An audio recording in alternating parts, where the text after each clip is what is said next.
नमस्कार विद्यार्थी मित्रांनो, तुम्हाला माहिती आहे की आपण सहज इंग्लिश शिकावं असे सगळे लेसन घेत आहोत. त्याच्यातलाच आपण आता एक नवीन प्रकार बघणार आहे. तो काय आहे तर बेसिक ऑफ इंग्लिश.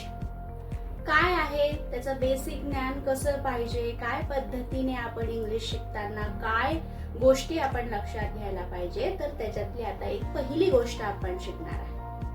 तर आता आपण एक गोष्ट बघूया, रन. जर मी रन हा शब्द वापरला, RUN, रन हा शब्द वापरला तर त्याचं काय आहे. हा रन जर मी वापरत आहे तर रन म्हटल्यानंतर मला एखाद्या गोष्टीवरनं काय माझं सेंटेन्स काय आहे ते समजतंय का? नाही. रन फक्त आपल्याला ही क्रिया दर्शवते की रन म्हणजे धावणे.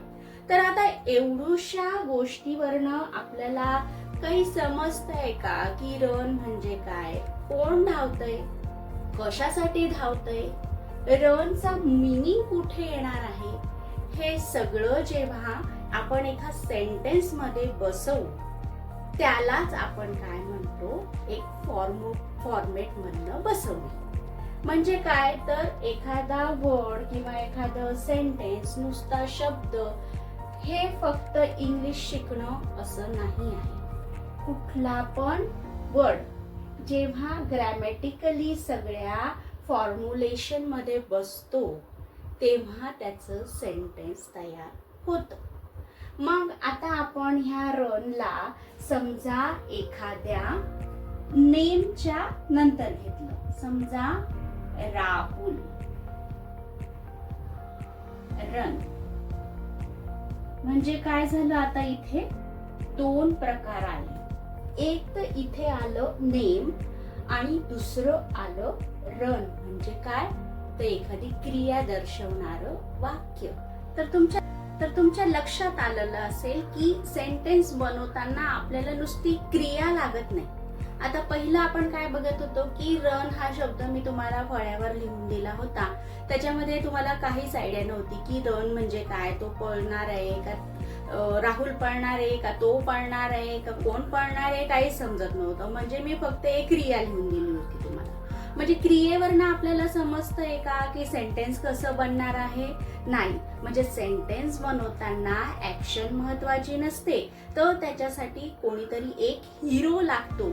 हिरो म्हणजे काय तर आपला जो कर्ता आहे तो. हिरो म्हणजे काय तर ह्याच्यात जो कर्ता आहे म्हणजे करणारी एखादी व्यक्ती, तेव्हाच कुठलं तरी सेंटेन्स हा बनतो. मग त्याचे स्टेप बाय स्टेप आपण काय आहे तर पहिलं आपण एक शॉर्टकट मध्ये फॉर्म्युला काय आहे ते बघणार आहोत. तर पहिला फॉर्म्युला काय दिलाय, नेमिंग वर्ड आणि प्लस ऍक्शन वर्ड. नेमिंग वर्डची एक पूर्ण व्हिडिओ मी मागच्या एका सेगमेंट मध्ये दिलेली आहे. माहित नसेल तर मी ह्या सेक्शन मध्ये पिन मध्ये तुम्हाला ती व्हिडिओ भेटावी ह्याच्यासाठी खाली डिस्क्रिप्शन मध्ये ते देते. मग नेमिंग वर्ड्स म्हणजे ज्याला नाव आहे अशा वस्तू सगळ्या नेमिंग वर्ड्स मध्ये. आणि ऍक्शन वर्ड, ऍक्शन म्हणजे कुठली पण ऍक्शन, जसं का रडणे, हसणे, झोपणे, पळणे, वाचणे, चालणे, ह्या सगळ्या ज्या ऍक्शन येतील. मग त्याच्यामध्ये इंग्लिश मध्ये आपल्याला स्लीपिंग, रनिंग, वॉकिंग, स्लीप म्हणजे अजून भरपूर काय असं सगळ्या ह्या ज्या ओव्हरऑल ज्या पण क्रिया आहे त्या सगळ्या आपण इथे बघूया. म्हणजे वाक्यामध्ये सेंटेन्स बनवताना एक तर तुम्हाला नेमिंग वर्ड्स लागणार आहे आणि त्याच्यानंतर आपल्याला ऍक्शन वर्ड लागणार आहे. सत्याची ही फर्स्ट स्टेप आहे, त्याच्यामुळे तुम्ही हे दोनच कॉन्सेप्ट लक्षात घ्या की वाक्य बनवताना आता सुरुवातीला आपल्याला छोटी छोटी वाक्य बनवायची आहे. त्याच्यामुळे आपण एकदम लॉंग सेंटेन्स मध्ये नाही जाणार आहे, तर आपण शॉर्ट सेंटेन्सने आता सुरुवात करतोय. तर पहिल्यांदा आपल्याला सेंटेन्स बनवायचा आहे. त्याची सुरुवात आपण काय केली आहे तर कोणीतरी एक व्यक्ती आपल्याला लागणार आहे. मग ती व्यक्ती असेल, प्राणी असेल, पक्षी असेल, किंवा व्यक्तीला संबोधण्याचं एखादं वाक्य दिलेलं असेल किंवा एखादी वस्तू असेल. तर त्याच्यासाठी आपल्याला कोणीतरी हा नेमिंग वाला वर्ड पाहिजे आहे. त्याच्यानंतर आपल्याला अजून काय पाहिजे आहे तर ऍक्शन पाहिजे. रीडिंग असो, वॉकिंग असो, स्लीपिंग असो, जम्पिंग असो किंवा ड्रॉइंग असो, ह्या सगळ्या ज्या क्रिया आहेत त्या आपल्याला लागणार आहे. मग असं ह्या 2 क्रियांच्या नंतर जे काही मटेरियल आपल्याला सापडलं किंवा जे काही फॉर्म्युला बनला त्याच्यातनं आपल्याला एक छोटासा सेंटेन्स चालू झालेला आहे. मी आता याचे एक्झाम्पल दिलेले आहे ते आपण बघूया. तर काय दिलंय, बॉय रन्स, मुलं पळत आहे. बॉय म्हणजे मुलगा पळतो आहे. डॉग बार्क, बार्क म्हणजे भुंकणे, बार्क म्हणजे भुंकणे. कुत्रा भुंकतो आहे. आता कुत्रा भुंकतो एवढंच इथे दिले आहे, अजून मी इथे आणलेलं नाही आहे. बॉय रन्स, मुलगा पळतो एवढंच सांगितलं आहे. आणि इथे डॉग बार्क म्हणजे कुत्रा भुंकतो. बर्ड फ्लाईज, पक्षी उडत आहे. आहे नाही, सॉरी, आहे नाही सांगितलंय, अजून पक्षी उडतात एवढंच सांगितलेलं आहे. आपल्याला छोटा वर्ड्स बनवायचा आहे, छोटं सेंटेन्स बनवायचंय.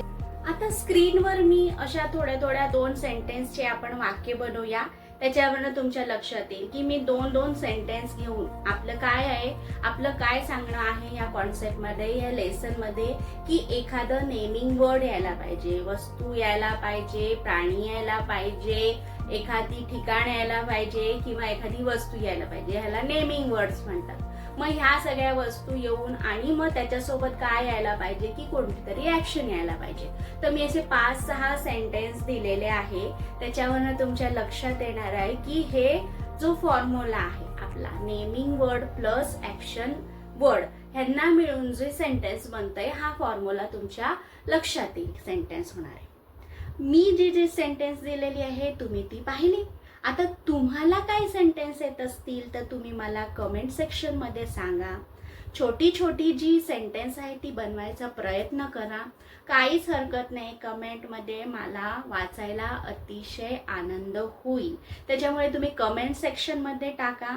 आणि मुळात म्हणजे तुम्ही ही व्हिडिओ कुठून पाहताय हे मला सांगा, जेणेकरून माझ्याही लक्षात येईल की व्हिडिओ आपला कुठपर्यंत पोहोचतो आहे. त्याच्यामुळे आपल्या ह्या छोट्या गोष्टीवरनं जे इंग्लिश शिकायचं जे लेसन चालू आहे त्याच्यामध्ये मला अजून प्रोत्साहन भेटेल. आणि आपल्या चॅनलला सबस्क्राईब करायला विसरू नका. जितक्या लोकांपर्यंत चॅनल ग्रो करेल तितक्या लोकांना इंग्रजी अगदी सहज वाटावी आणि सोपी पद्धतीने शिकावी, हेच आमचा या चॅनलचा मोटो आहे. त्याच्यामुळे चॅनलला ग्रो जितकं लवकरात लवकर कराल, लाईक कराल, बेल आयकॉन दाबाल, त्याच्यावरनं आम्हाला आमच्या नवीन व्हिडिओ तुमच्याकडे लवकर पोहोचतील. आणि मला फॉलो करायला पण विसरू नका. इंस्टाग्रामला पण आपल्या शॉर्ट व्हिडिओ आहे, ते पण पाहायला विसरू नका. तो आजच्यासाठी एवढंच महत्वाचं आहे की छोटा फॉर्म्युला घेतलाय आणि सहज लक्षात येईल असा फॉर्म्युला घेतलाय. तर चॅनलला लाईक करा. बाय.